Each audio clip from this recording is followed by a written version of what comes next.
We have 3 seats to sit in. First seat is Sukhasana. You could use between 1 to 3 blankets across that mid shin. Option to support the knees with blocks under each knee. This will help with the hip flexors. So the upside to Sukhasana is that with blankets underneath and blocks, it's fairly easy and sustainable. The downside is if you have tighter adductor muscles or weaker back muscles, this could fatigue fairly quickly. Without blocks and blankets, for most people, the lumbar will be too rounded or there will be too much effort to hold the pose upward in the pelvis. So it's one thing if you're sitting for, like the beginning of a class like this for 5 minutes, fine. But for teacher training, it can be quite intense. You want to give as much longevity as possible. So this is what I recommend. Now, the knee height, what I mentioned was if the knees are below the hips, then the hip flexors will fatigue. If the knees are above the hips, then the back is going to fatigue.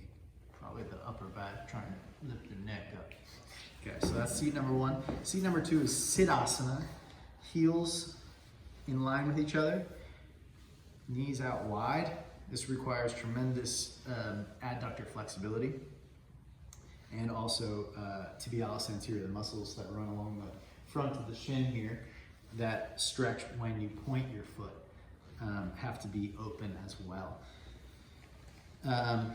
This is also requires some quadricep flexibility because the knees are completely bent in this position. I would suggest between 1 and 3 blankets for this. After 3 blankets, it maybe gets a little bit too high and the pressure starts to push down onto the knee joint, and that could either harm the knee or fatigue the knee or just be uncomfortable with the pressure of the knee. Our last seated position is Virasana. Virasana traditionally is knees together, feet just outside of the hips, sitting down, the thighs are internally rotated. Tends to be quite therapeutic. However, for a long period of time,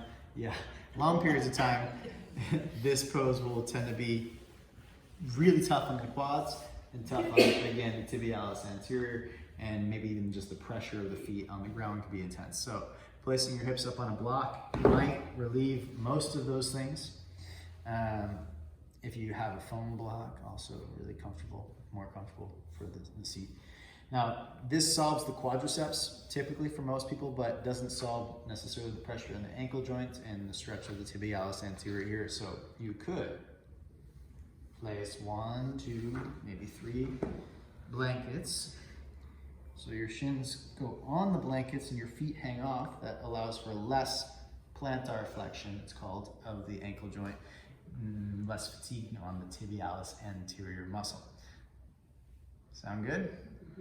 All right, let's try all 3 and see what works for you.